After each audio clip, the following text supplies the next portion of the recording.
क्रिस्त में बहुमूल्य मेरे बहनों, भाइयों और बच्चों, आप सबों को जय यीशु। हमारे पुनर्जीवित प्रभु यीशु की शांति, कृपा, अनुग्रह, समाधान, संतोष सदा सर्वदा आपके एवं आपके साथ रहे। आज हम पास्का काल का चौथा इतवार मना रहे हैं। चौथा इतवार सुनते ही हमारे मन में एक याद आती है कि प्रभु यीशु क्रिस्त भले गडेरिया है। Jesus is the good shepherd. और इस दुनिया को बचाने के लिए और इस दुनिया को एक नव जीवन प्रदान करने के लिए और अपने जीवन को उन्हें कुर्बान किया है। प्रिय विश्वासियों, और आज के पाठों का मूल सार है, सारांश है, और ये मुक्ति किसके लिए है, मोक्ष किसके लिए है। और प्रभु यीशु क्रिस्त एक गडरे के होने के नाते किस तरह से और अपनी भेड़ों को और पिता परमेश्वर की उस राज्य की ओर अगुवाई करते हैं, लेके चलते हैं, इसी के बारे में मनन चिंतन करने का समय है। प्रिय विश्वासी, आज जिस दुनिया में हम जीवन यापन कर रहे हैं, ये बड़ी अजीब गजीब दुनिया है। आज इंसान की कोई चीज़ की कमी नहीं है। धन, दौलत, नाम, प्रसिद्धि, प्रतिष्ठा और सब कुछ है। और ऊपर से ये टेक्नोलॉजी में इतना ऊंचाई तक हम पहुंच चुके हैं कि कुछ भी और चंद मिनटों में हम कर दिखा सकते हैं। जी हाँ प्रिय भाइयों और बहनों, we are living in the computerised world, the consumeristic world. और जो चाहें वो सब मिनटों में उसको हम हासिल कर सकते हैं और जानकारी इकट्ठा कर सकते हैं। ऐसे टेक्नोलॉजी में और इतना इम्प्रूवमेंट, डेवलपमेंट हो चुका है और बड़ी सरलता से उसको हम प्राप्त कर सकते हैं। यदि धन, दौलत और कोई वस्तुओं के इकट्ठा करना तो पल भर में हम इसको इकट्ठा कर सकते हैं। और पैसा कमाने के तरीका और अनेक प्रकार के तरीका हैं, लेकिन एक चीज़ को हम भूल जाते हैं। भले आप कितना भी कोशिश करें कि सब कुछ हासिल करने के लिए सिर्फ इच्छा से नहीं, बल्कि और करने का, परिश्रम करने का ज़रूरत है। जब तक आप कठिन परिश्रम नहीं करेंगे, मेहनत नहीं करेंगे, दुनिया में कुछ भी मंजिल को हम हासिल नहीं कर सकते हैं, मंजिल तक पहुंच नहीं सकते हैं। जी हाँ कृष्ण में प्यारे भाइयों और बहनों, इसीलिए इच्छा के साथ साथ मेहनत करने की और इच्छा भी होना बहुत ज़रूरी है। कड़ी मेहनत करनी पड़ेगी, तभी ही हम और हार्ड वर्क द्वारा हम कुछ चीज़ों को हम प्राप्त कर सकते हैं। बिल्कुल ठीक आध्यात्मिक जीवन में भी यही है।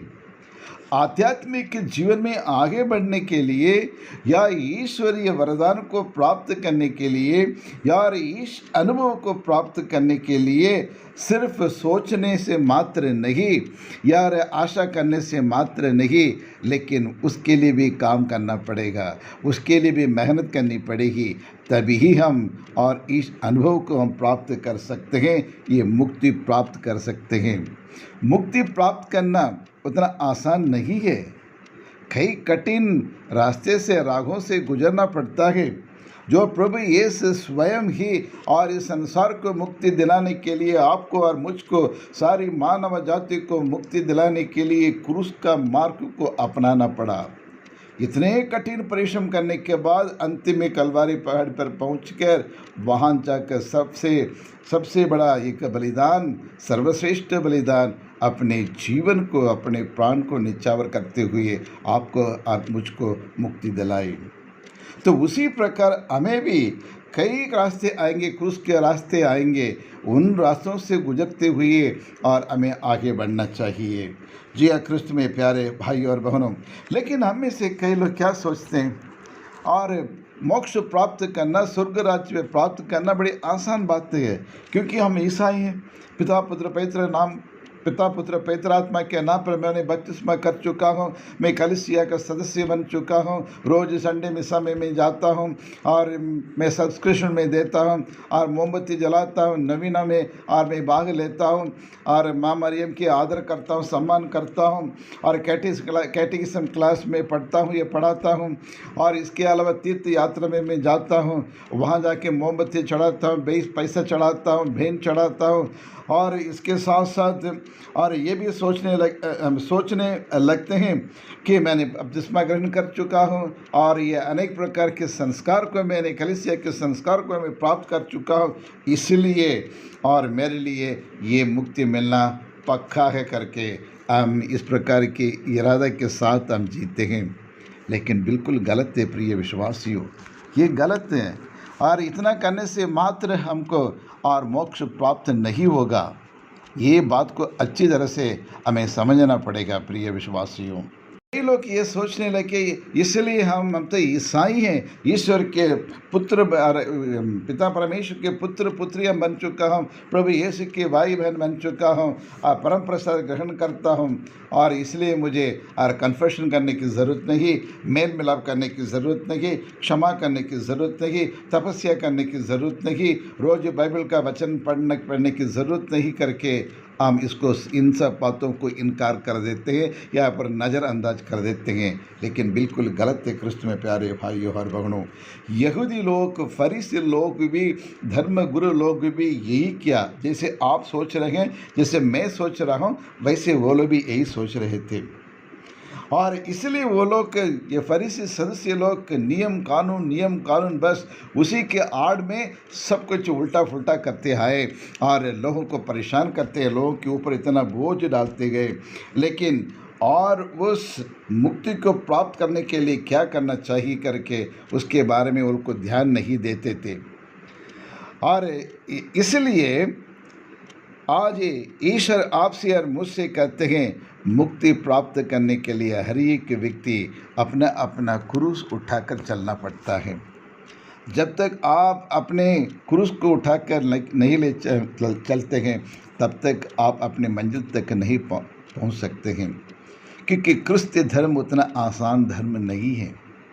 क्रिस्त धर्म सेवा का धर्म है, मैं मानता हूँ, लेकिन और सिर्फ बोलने से और प्रार्थना करने से और मुक्ति प्राप्त नहीं होती है, उसके लिए मेहनत करनी पड़ती है।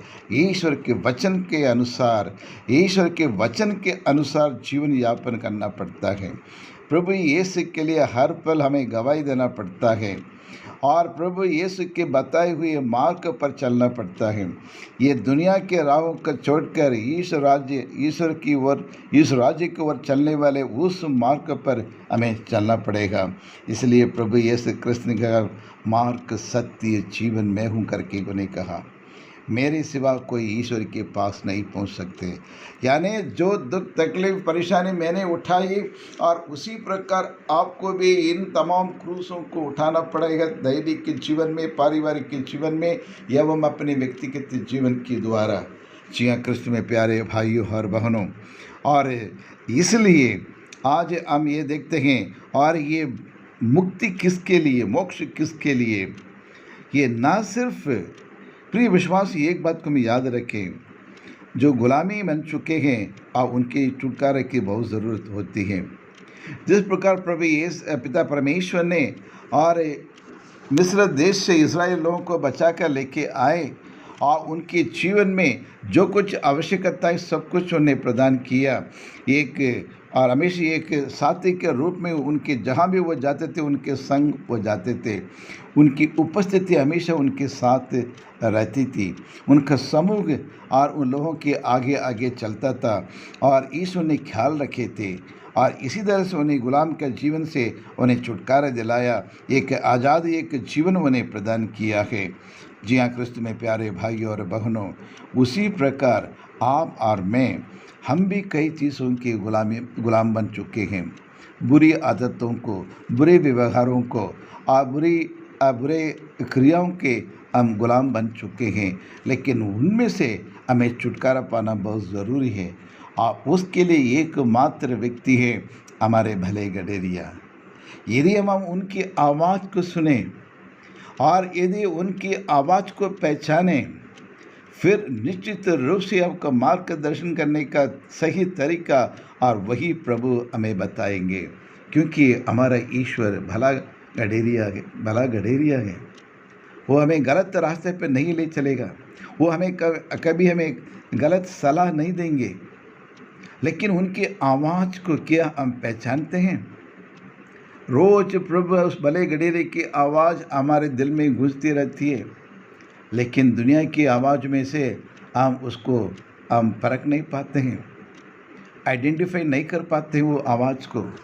हम अपनी आवाज़ को सुनते हैं, हमारे दिमाग की आवाज़ को सुनते हैं, दूसरों की आवाज़ सुनते हैं, मोबाइल की, गाड़ी घोड़ी की इनकी आवाज़ सुनते हैं, लेकिन इन तमाम दुनिया की आवाज़ों में हम अपनी इसको हम भूल जाते हैं।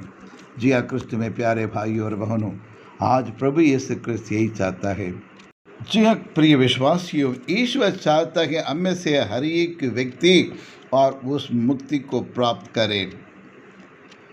लेकिन और इस मुक्ति को प्राप्त करने का मार्ग क्या है?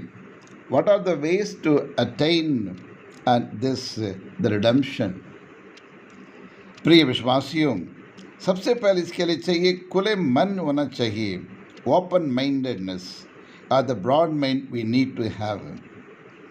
और ईश्वर के हर एक बातों को मानने को और तैयार होना चाहिए, और ईश्वर के नियम को पालन करने का मन होना चाहिए। और दूसरा, और ईश्वर के नियम कानून को स्वीकार करना चाहिए, यानी स्वीकार करने की मानसिकता होना बहुत ज़रूरी है। और ईश्वर को वचन को ग्रहण करने के लिए, उन्हें स्वीकार करने के लिए, मानने के लिए, और ये हमें एक इच्छा की ज़रूरत होती है।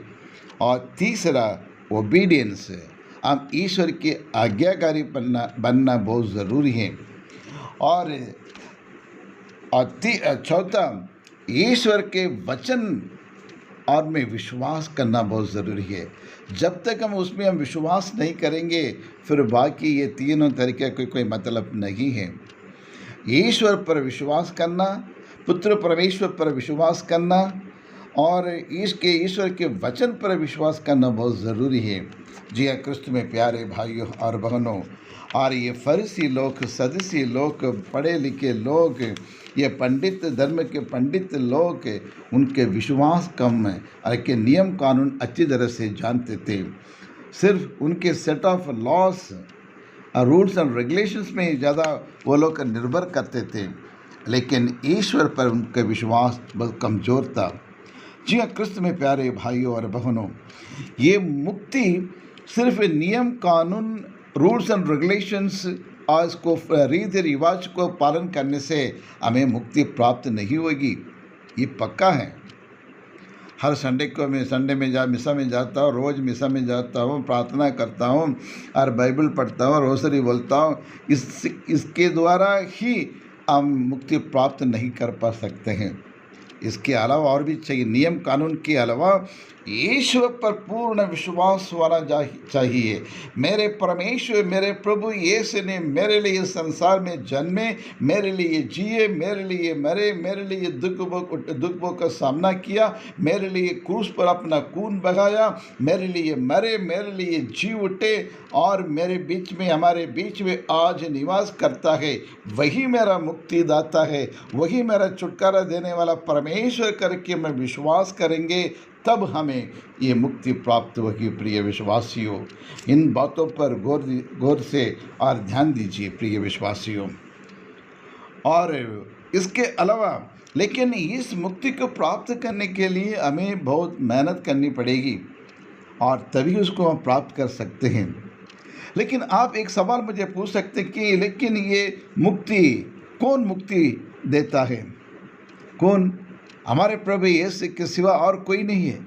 पिता परमेश्वर ने प्रभु यीशु को अपने एकमात्र पुत्र को इसलिए संसार को बचाने के लिए, संसार को पापमय जीवन से बचाने के लिए, नरक से बचाने के लिए, नया जीवन देने के लिए प्रभु यीशु को भेजा है, जिसके द्वारा उसके दुख भोग मरण और पुनरुत्थान द्वारा आपको और मुझको सारी दुनिया को मुक्ति प्राप्त हो जाए, नया जीवन हमें मिल जाए, शांति में ये जीवन मिल जाए और प्रभु यीशु मसीह बनकर हमारे बीच में आए और हमारे सारे दुख तकलीफ़ों को दूर करते हुए और हमें आपका रास्ता दिखाया। इसलिए प्रभु ही मेरा मुक्तिदाता है, प्रभु ही मेरा जीवन दाता है, प्रभु ही मेरा उद्धार करता है और वही प्रभु यीशु क्रिस्त मुक्ति दे सकते हैं। उसके अलावा दुनिया की कोई व्यक्ति नहीं दे सकते, ना कोई कीमती चीज़ आपको मुक्ति दिला सकते हैं, सिर्फ हमारे प्रभु यीशु क्रिस्त हैं। जी हाँ क्रिस्त में प्यारे भाइयों और बहनों, और इसलिए स्तोत्र गीत 23 में पढ़ते हैं, प्रभु यीशु भले गडेरिया है, प्रभु मेरा चरवाहा है, मुझे किसी बात की कमी नहीं है। जी हाँ क्रिस्त में प्यारे भाइयों और बहनों, योवान सुसमाचार में भी अध्याय 10 और 15 में कहते हैं, मैं हूँ भले गडरिया हूँ, मैं अपने भेड़ों के लिए जान भी देने के लिए तैयार हूँ, प्राण देने के लिए तैयार हूँ, मर मिटने के लिए तैयार हूँ करके जीवन देने के लिए आए। जब वो जीवन देते तब हम जीवन पाते हैं। जी हाँ क्रिस्त में प्यारे भाई और बहनों, कितना बड़ा परमेश्वर है हमारा परमेश्वर। हमारे ईश्वर आपके लिए, मेरे लिए हमेशा मरने के लिए, हमें नया जीवन देने के लिए हमेशा वो तैयार हैं। लेकिन क्या प्रभु पर विश्वास करते हैं? ज़रा परख कर देखिए हमारा विश्वास कितना गहरा है। प्रिय विश्वासियों, आज सारी दुनिया में फैली हुई माता कलीसिया प्रभु यीशु को और भले गडेरी के रूप में उसको मानते, उसका त्यौहार मना रहे हैं। हमें सही मार्गदर्शन देने वाला परमेश्वर, सच्चाई की मार्ग पर ले चलने वाले परमेश्वर, आज़ादी के रास्ते पर चलने, आज़ादी के लिए में लेके चलने वाले परमेश्वर, पापों से, हर प्रकार की बुरी आदत से छुटकारा देने वाला परमेश्वर हमारे प्रभु यीशु क्रिस्त है। हर तरह की मुक्ति दिलाने के लिए हमेशा हमारे वो साथ रहते हैं। इसलिए इम्मानुएल बनकर हमारे बीच में हमारे साथ रखने के लिए, हमारे संग संग चलने के लिए प्रभु क्रिस्त आए हैं। लेकिन तो आइए हम अपने आप को मननचिंतन करके देखें, क्या सचमुच मैं ईसाई हूँ? क्या मैं सिर्फ नाम के वास्ते ईसाई हूँ? क्या मैं सिर्फ कलीसिया की और नियम को पालन करने के मात्र से मैं सब कुछ प्राप्त कर सकता हूँ करके मैं सोचता हूँ? क्या मैं रीति रिवाज की ट्रेडिशन में ज़्यादा, परंपरा में ज़्यादा विश्वास करता हूँ, लेकिन इस वचन पर नहीं, प्रभु यीशु पर नहीं? तमाम सवाल आज हमारे सामने हैं प्रिय विश्वासियों। इन तमाम सवालों को जवाब देना बहुत ज़रूरी है और आवश्यक भी। जी हाँ क्रिस्त में प्यारे भाई और बहनों, तो आइए हम परमेश्वर से प्रार्थना करें। जिस परमेश्वर ने दुनिया को रच डाला, आपको और मुझको अपने स्वरूप में उन्हें बनाया, आप जीवित रहने के लिए, मुझे जीवित रहने के लिए और पाप में ये जीवन को छोड़ के एक नई ज़िंदगी, एक आज़ादी ज़िंदगी और मन चाहे ज़िंदगी जीने के लिए और अनेक प्रकार की कृपाओं को, वरदानों के साथ और एक आरामदायक जीवन जीने के लिए प्रभु ने सूली पर सब कुछ भोगा और अपने सारे बोझ को, अपने सारे दुख तकलीफ़ों को, परेशानियों को, बीमारियों को क्रूस पर उन्होंने उठा लिया। प्रिय विश्वासियों, इससे बढ़कर कौन कोई क्या कर सकता है? और इतना बड़ा ईश्वर है, बड़ा गडेरिया है हमारे प्रभु यीशु क्रिस्त। आज उनसे हम प्रार्थना करते हैं। हे परमेश्वर, हम आपको धन्यवाद देते हैं प्रभु, तेरी आराधना करते हैं, तेरी स्तुति करते हैं प्रभु। आज और कल और आज और कल हमेशा बने रहने वाला परमेश्वर तू ही है। जो ईश्वर मुझ में निवास करता है वो सबसे बड़ा ईश्वर है। दुनिया में ऐसा कोई ईश्वर नहीं है, ऐसा कोई देव देवता नहीं मेरे प्रभु से बड़ा है।